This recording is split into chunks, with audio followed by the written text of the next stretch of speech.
First of all, thank you, Ambassador, for a very encouraging notes on India. And I think it raises my hair as an Indian and makes me very proud of where India is going into the future. And that's the beginning of many things to come in India. And the transformation we have seen in the last 10 years and what we're going to see over the next 10 years is going to be only 4x, is what I believe, because that's the way India is poised to be. So let me first start with a warm welcome to the Honorable Ambassador of India in Sweden, Latvia, Shri Tanmay Lalji, and distinguished guests and participants, Professor Oval, Rupali, and Dr. Swaminathan for putting this great event together. Good morning. It's really a nice and sunny day out here and getting warm, which is again another indicator how global warming is taking over our lives. And as the Swedish say findag, and the Swedish say each day, each other during a very short summer. Such a day is ideal for fresh ideas and thoughts and conversations. It is indeed a pleasure to deliver the keynote address in the 4th edition of Engaging India at Malmö. I'm aware the rich history of this event and the week that have been spent over the last 55 years of this event. The democratic roots includes culture. And if I look at Almedan Week echoes the old Indian ethos of Vasudevan Kutumbam that looks at the world as one family. The 3 C's of connection, collaboration and cooperation are the co-pillar of that ethos.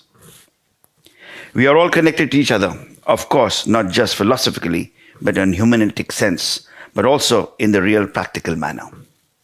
Today, more than ever, it's a point that is ironically reflected in the state of our planet. You all are extremely knowledgeable audience. Of course, we don't need me to tell you about the status and the health of our planet. Suffice to say that what you are and I do today will impact somewhere tomorrow and the day after and the next generations to come. The key question for all of us today is this: how do we become sensitive, thoughtful, and mindful of our actions today? The question is not very easy and needs to be talked to each other. One complex issue like climate justice, per capita emissions, and net climate positive actions, but also the elephant in the room is like unfulfilled commitments of global north in providing climate finance to global south. There should be no place to hide if you are committed to a fair and just transition to a climate positive economy. There is no option but to talk to each other and at equal terms. This means the 4th C, which is conversations. Deep and meaningful conversations lead to genuine connections. And the genuine connections are the first step of building a trusted-based relationships and cooperations. Such cooperations are regular basis to set us all for a fruitful journey of collaboration. So I call the 4th C model of re-engineering, recalibration, presence of the planet. We all are, after all, but one species of the planet, which is filled with diversities of flora, fauna, and land and water. Engaging India and Almedan encompasses both the initiative conversational spirits of Almedan Week and deeply sensitive cultural ethos of India and Sweden's long arm of balance, and that not of too much or not too little. Philosophically of life. The global order is also ongoing with rapid changes. An unpopular and bipolar world has already given the way of multilateral world. Multilateralism is here to stay, and the only question is how we can adapt ourselves to this change. India has also changed along with the world. Yes, India has diverse, colorful, inclusive policies, and the land of yoga, music, philosophy, and Ayurveda. This is India 1.0.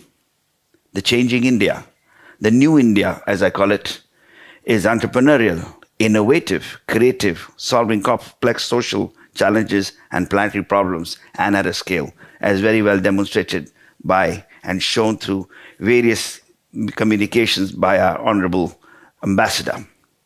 The new India, for example, has the fastest growing ecosystem. More than 100 unicorns are there which are bringing in sustainable solutions with focused on ethical sourcing, certified supply chains, carbon, no carbon products and services. Another example, rapid strides have been made by installing clean energy. Clean energy, the Indians is the fifth largest capacity in the world. It has grown by 250 times over the last five years, solving the problem at scale. Another example, how India is thinking. India is showing the world how much solutions can be brought sustainably in ecologically sensitive matters. India's ambition for green economy is global. Under the leadership of Honorable Prime Minister Shri Narendra Modi ji, at COP26, he has committed to net zero emission at 2070.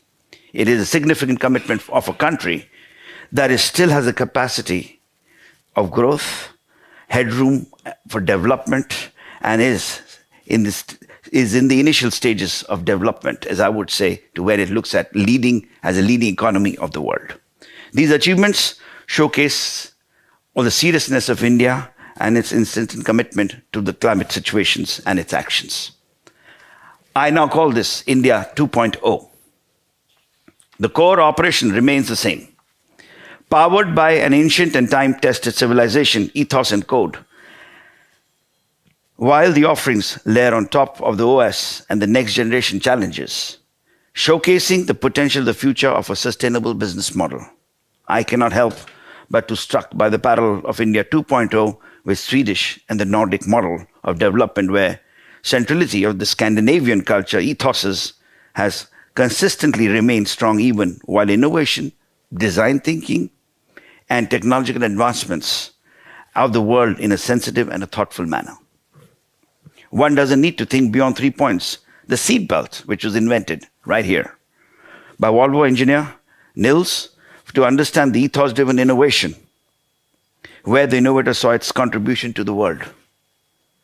Bollum did not even patent these 3 points of the seatbelt, and now a critical life-saving feature in all automobiles and transportations across the world.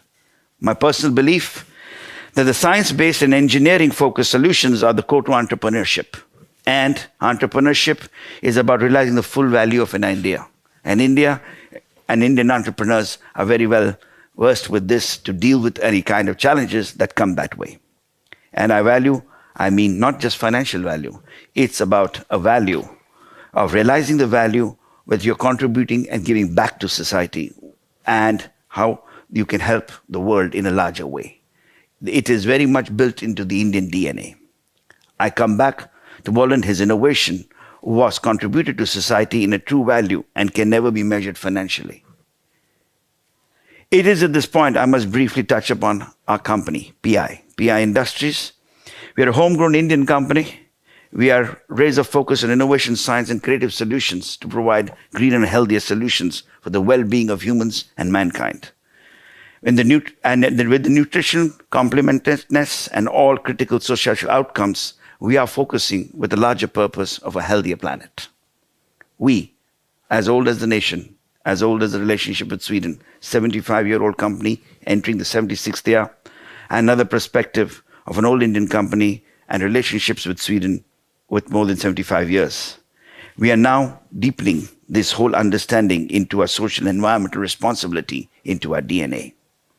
ESG now is the way of life at PI. We just don't call it that this is what we need to do, but there's been a way of life at PI. Even before this came into focus, we started to work in this line way back in the last 20 years ago. Today, I'm proud to say, even in the first assessments of S&P Global, PI stood among the top 10 and rated in the 94th quartile of the S&P rating of our ESG framework. We'll be also coming up with the integrated reporting as a part of this drive in DNA. This whole DNA has now been encompassed into not only the PI family, but anybody who touches the PI family. And this has been put as the part of our compass. A model of ethical north that reforms our mission and our purpose and responsibility to sensible and mindful growth. We will make PI the most sustainable company in the world, contributing, built out of India. To that end, we are fundamentally pivoted with R&D-driven solutions amongst the top 10 innovators in India for having filed the top largest patents over last year, going into the position of nature, which is our teacher. Our innovations are focused on the learning from nature, mimicking it, and working harmoniously with science, chemistry, and philosophy, with biology and thinking of human mankind to deliver its own innovations to the world. I'm sure my colleagues will speak a bit more about this in sessions to come.